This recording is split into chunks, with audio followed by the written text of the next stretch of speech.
Hello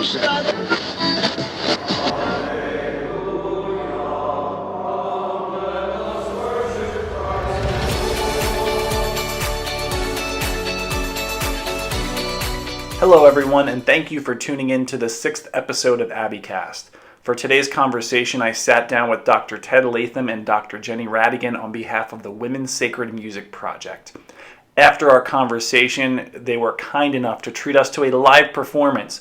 Therefore, instead of ending today's podcast with the normal plugs for the Abbey and its different offerings, we will put that stuff on the front end as to leave you in a more contemplative space at the end of their performance, fully immersed within the sound.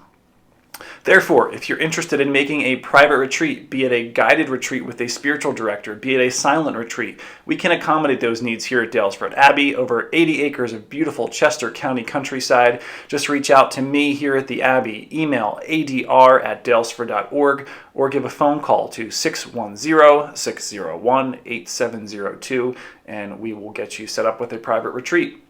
If you feel as if God is calling you to a religious vocation, by all means check out dalesford.org/vocations or send us an email, vocations@dalesford.org, and we would be happy and grateful to assist you within that discernment process. And finally, know that we are incredibly grateful here at Daylesford Abbey for your support, be it financial, be it through your prayers, or be it through sharing our content from the Springhouse and Media Ministry to those in your lives who you feel may benefit from it. So know that we are incredibly grateful for all that support and that you make this ministry possible. So without any further ado, I hope you enjoy this conversation as much as I did today. Welcome everyone back to the Howell Garden at Daylesford Abbey.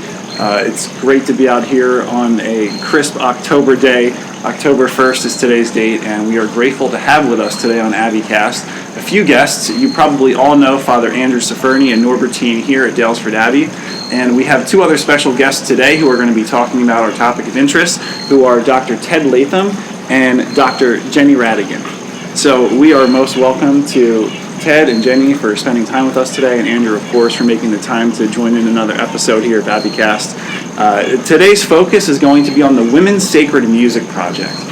There is a deep connection between the way that we practice our faith, or really any faith, and music for the most part, but we're going to focus in on that connection here today at the Abbey, and how these people here have made that come to life in terms of the worship of the people that come to the Abbey here, as well as all of the other people that are touched by the ministries that happen here and your larger bodies of work. So Father Andrew, I thought maybe you could give a little bit of history on Daylesford Abbey and the Women's Sacred Music Project, and then we'll let Jenny and Ted unpack the project a little bit more. Sure. Well, I was the liturgy director here for 27 years, off and on, and at one point we had the great pleasure of having Dr. Ted Latham as our music director, and he sucked me into this. And that wasn't hard to do, because I think as a liturgist I know how important are the texts that we sing, because they shape our consciousness. And so I was really quite willing to support him in the work that he was doing with the Women's Project. And we were able to have, I think, two times where we had Sunday afternoon concerts with the music that was written by women composers. They were really wonderful events. Then he abandoned us, and and then I abandoned then I went off to St. Norbert College in Wisconsin, and I came back. I already knew Jenny, but Jenny was here in the choir, and then she has revived my interest in it. So there's always been some connection. While Ted was here, it was really a very tight connection, and okay. Because I got involved actually even with the leadership of it. So I'm delighted that it's kind of come back here in a way. Excellent. Thank you, Father Andrew. Well, Ted, I'm going to get to you in a second, but I'm going to go to Jenny, and if you could give us a little bit of a brief background on yourself and how you got involved initially with the Women's Sacred Music Project. Thank you. Well, I taught at Rosemont College, a women's college, for many, many years. It's now co-ed, for over 25 years. And during that time, I was very interested in teaching women's spirituality, women in religion, and women in world religions. And so I had a natural interest in what was happening.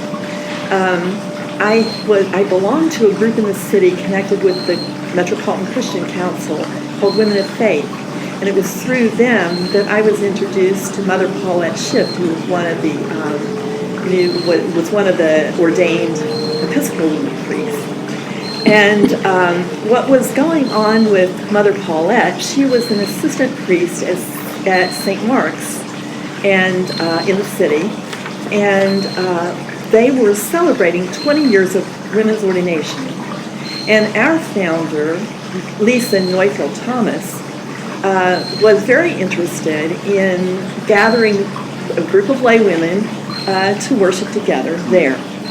And what they discovered quickly is the resources for bringing women's work to these liturgies were very few.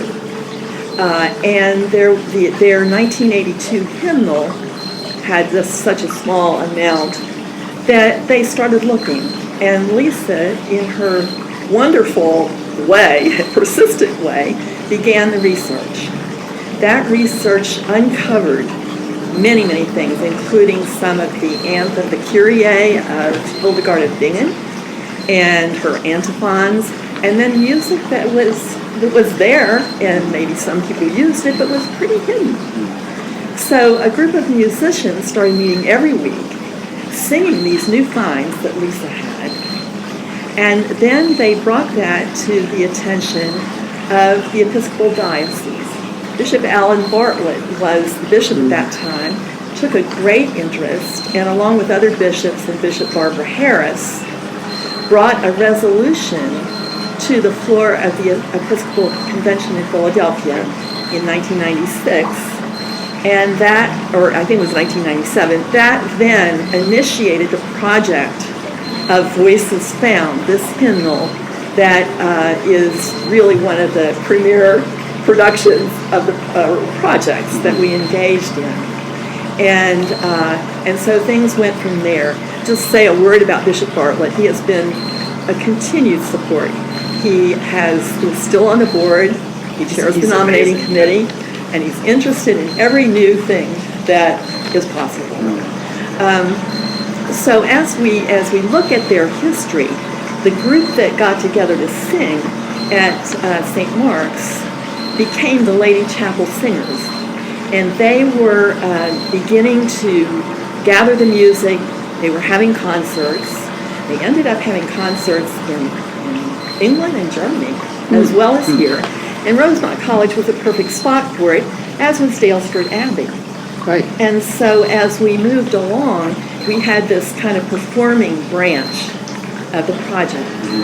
Now, the project really then involved the research, it involved the publication, it involved the commissioning of new music, which we've been involved with, and it involved the education, kind of educating people to what's available. And I would say two things, two important pieces of it. One is the fact that this project grew out of a need. The college that I taught at, Rosemont College, grew out of a need for women's education. Even the whole Norbertine community grew out of a certain need back in the 12th century. So we really can't dismiss the fact that drives a lot of things, a lot of projects, a lot of communities, and so on. So that's really good. The other thing is the whole idea of what it means to come at our musical, spiritual tradition out of the richness of women's experience, which is something shared by men and women alike. And a couple examples of that. I mean, one is that I think most people who sing the old gospel song, Blessed Assurance, have no idea that was written by Fanny Cosby, a gospel woman that wrote many things, but that was kind of hidden. One of the commissions, well, actually two of our commissions were done by a local composer who has become world-renowned. And those pieces are really incredible. And one of them is the story of the mother of Moses, Yocheved.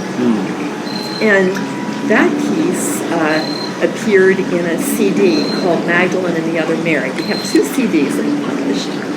One was Echoes of St. Hildegard. That was the first one.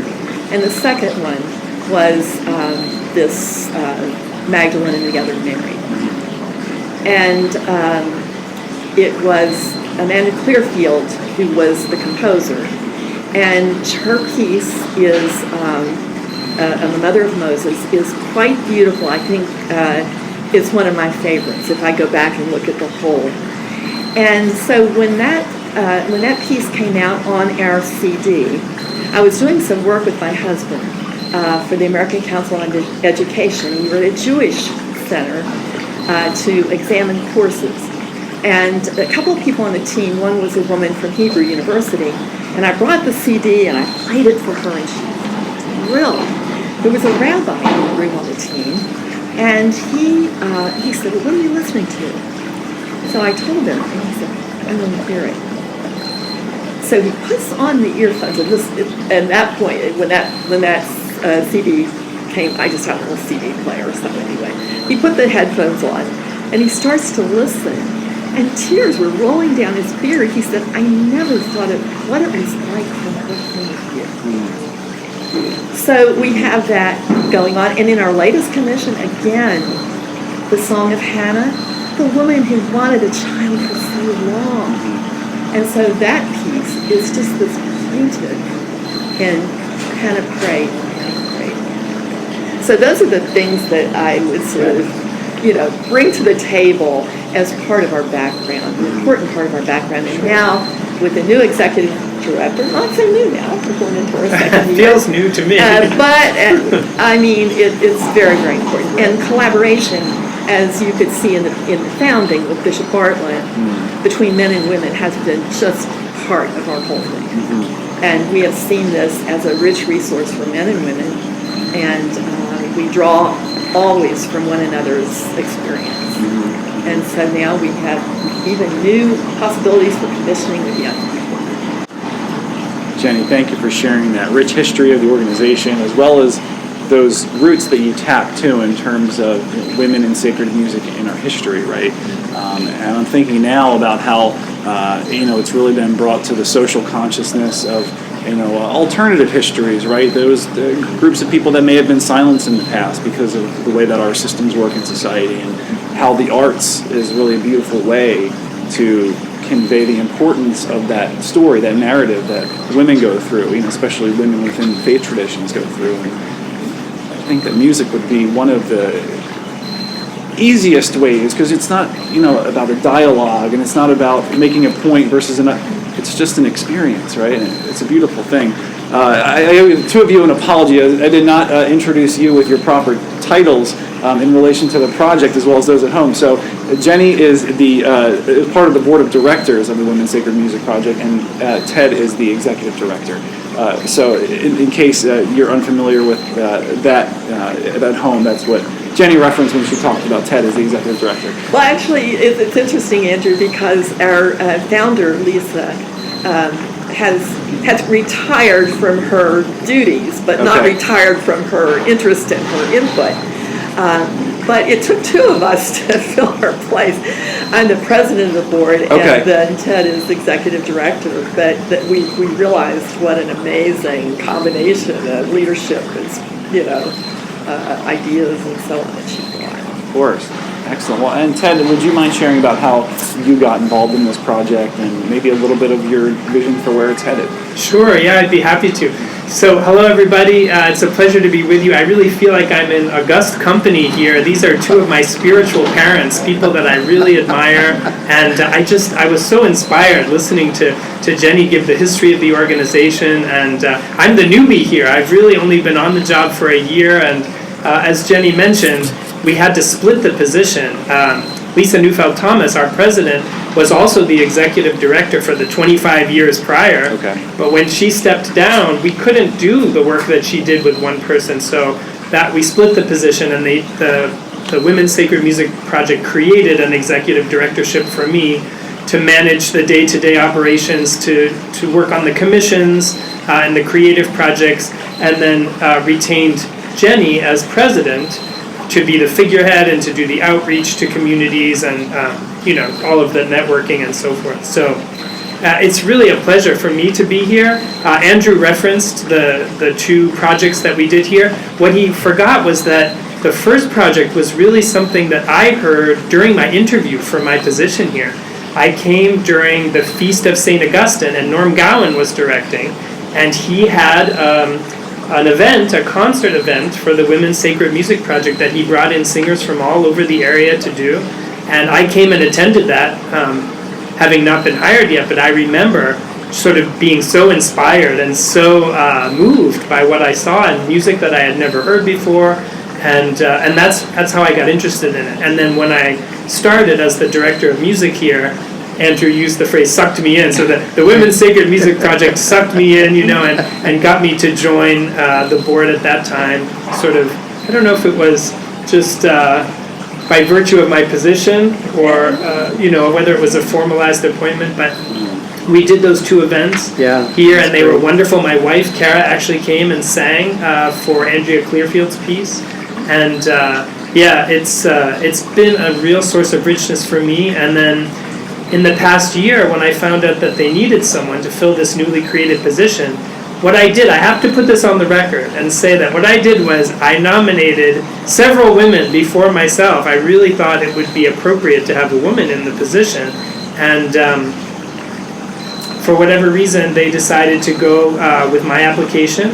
And I couldn't be happier. It's really been a joy for me this year, a whirlwind of a year. But you mentioned new directions, and one thing that we are doing that I started when I came was connecting to the Young Women Composers Camp, which is a new organization, relatively new. It's 5 years old now, I think, 4 years old, through Temple University, where I'm on the faculty.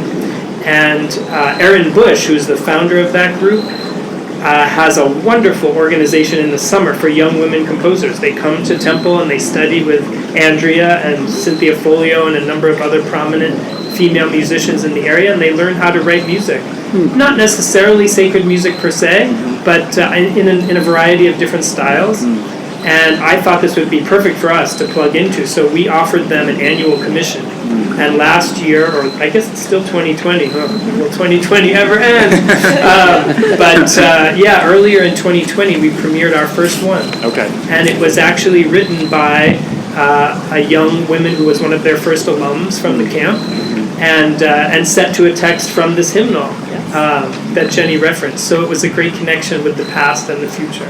And we were so moved because she chose a text in the hymnal that did not have an accompaniment, but it was a text that really was amazing. It was another medieval text, and it was from Mactilde of Magdeburg, who was a contemporary, all back in the 12th century. So that was wonderful. And one other thing, there were actually 3 events here.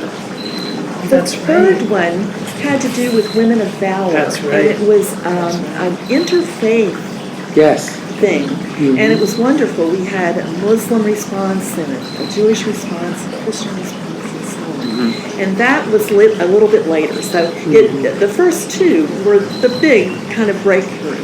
But the other thing, too, is this wonderful abbey has always offered us hospitality. We were always able to come here for a meeting, and we were welcomed here for those things, which is the mark, I think, of any monastic, even we would hope. group. Yes. Amen. Besides, we have a great space for singing. You have great space. That you do. And that we'll get to enjoy in a few minutes here when we transition our podcast into the church. We'll be joined by a member of the Women's Sacred Music Project who will share her gifts with us along with Ted as he plays the piano in there. So Yeah, as you all share your perspective on the Women's Sacred Music Project, your involvement in it, it just sounds very organic, first of all, to me, in the way that it kind of just, sprung forth from what was going on in your lives at the time, in the different time periods in which you got involved, and in the way that it's kind of brought the different people and circles in your life into the project in some way in a spirit of collaboration. I'd imagine, again, affirming the Norbertine charism of communio, right? But even to hear like how your wife got involved in terms of performance, I just love to hear things like that, especially when we bring it back to faith, right? Because that's something that's so personal for all of us. It unites us. If I could just put you each on the spot, and maybe if you could share about what sacred music is to you, or what it means to participate in a project like this, something to that effect of, if you had to share a message with people at home about why sacred music is important, or, why this means so much to you, just if you'd care to rap about that. I don't know if, Ted, you might want to start, or we could start with Andrew or Jenny. We'll go to the middle here. Don't start with me. Okay. I'd be happy to start. You look like you were ready. Fine. We can spin around the other way after that. Thank you. Yeah, I have to say, in the context of your question, that my application letter for this position was the easiest one I've ever written. And I have a different job every day of the week, it seems like. If it's Wednesday, I must be wearing this hat or that hat. But I just love this group. And the reason why, getting to your question, is that I've had strong women in my life from the very beginning, strong musical women, and now strong women of faith as well. And so, to me, that's really where it flows from. And every time that I do something on behalf of the project or start a new idea, I'm thinking about those powerful women that, have mentored me throughout my life, musically and spiritually. As far as what sacred music means to me, generally speaking, it's really a prayer. And I think of it that way, I think, because I'm Irish Catholic on my mother's side. And my grandfather, although he wasn't an especially religious person, he was a choral conductor. And that's where I come from. That's the tradition that I come from. And he prayed through his music. I have no doubt about that. And it was a deep and nourishing prayer for him, even though it was unconventional. It was not the typical routine that you would think of for a traditional Catholic. But I learned that early on, that music was a form of prayer, and I internalized it. And I think that's true of the music that you're doing, regardless of the style or tradition. The music that we'll share with you in a moment, I think of that in the same way as I do the music I play on Sundays at church, or the music that I'm sharing for myself and my family at home. So, yeah, it's really a prayer for me. Thank you for that, Ted. Yeah, beautiful. I've been involved in music since I was a tiny little child. My mother sang in the church choir, and I can still remember holding her hand and climbing up the stairs to the choir and sitting, off to the side and listening and then humming, even as a little 3 and 4 year old. And that stayed with me. I then was all the way through school in the choir, and it was so soothing, and it really fed my soul. When I think of music, I think of food.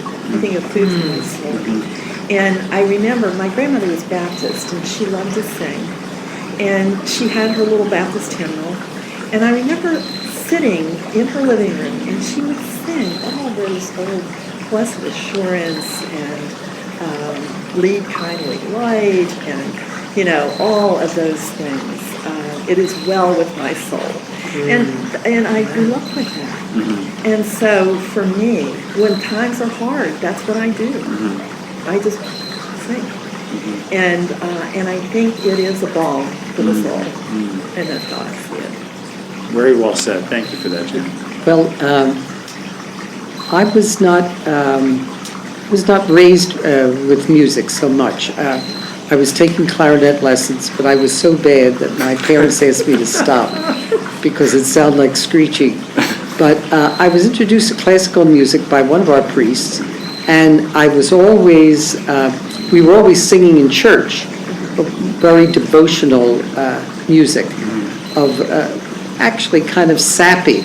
Okay. But I always say that probably on my deathbed, that's what I'll be singing because it's in there so deep. Yeah. But I was always drawn to worship, to liturgy.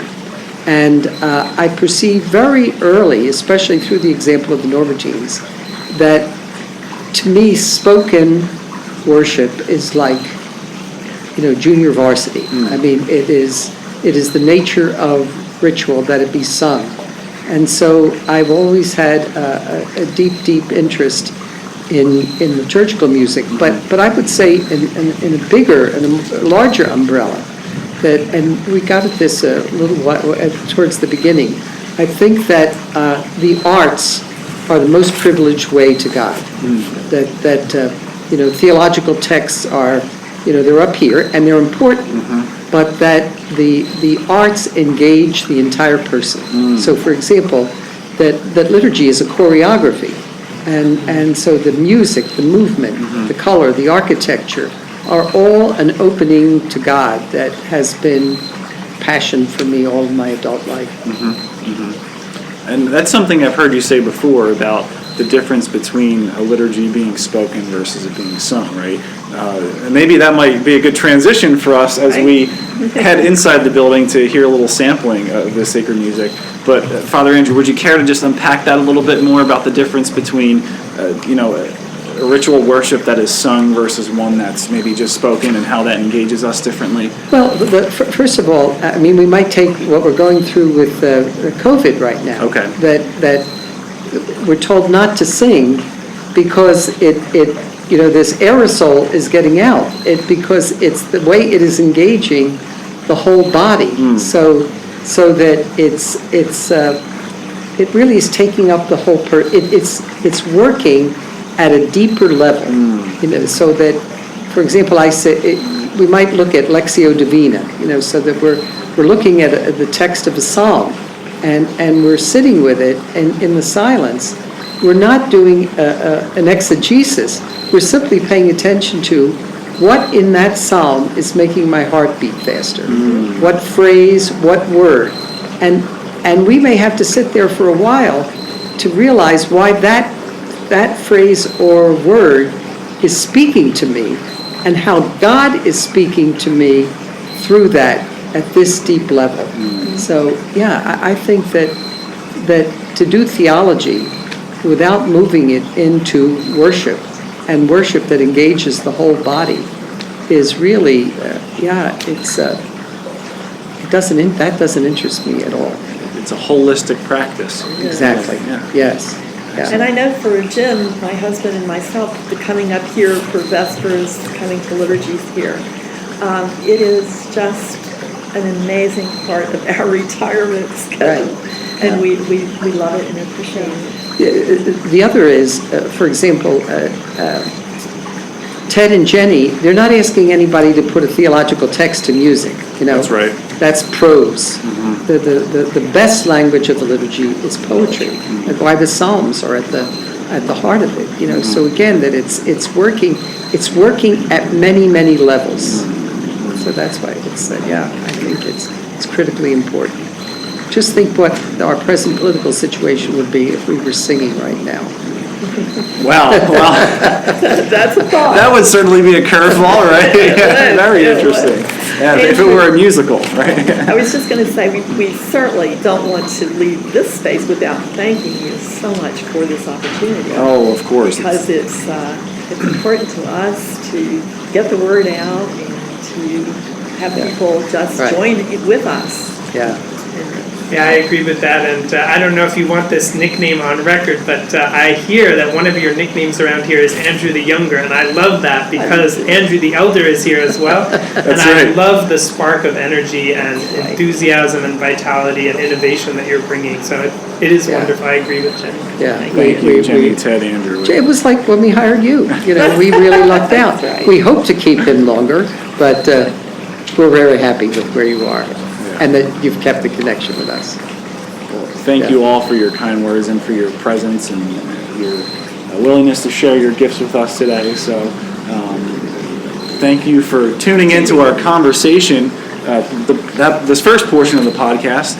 And as we now prepare to transition inside, maybe just take a moment at home to kind of center yourself, shift your frame of awareness a little bit into maybe a bit more of a meditative space so that you can really be immersed holistically within this great sacred music that Ted and the Women's Sacred Music Project are about to share with us. All right.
We are so grateful for such a beautiful performance and sharing. If you wish to access the Women's Sacred Music Project yourself online, you can go to womenssacredmusicproject.org. The Women's Sacred Music Project is also currently collaborating with the Young Women Composers Camp, who can be found online at youngwomencomposers.org. The Women's Sacred Music Project has published a hymnal called Voices Found, which can be accessed via PDF version on Google Books by visiting churchpublishing.org/products/voicesfound. And finally, you can also purchase the Voices Found hymnal via Amazon. We will include a link within the show notes or within the side comments if you happen to be watching or listening to this on social media. So thanks so much for tuning in to AbbeyCast. Peace.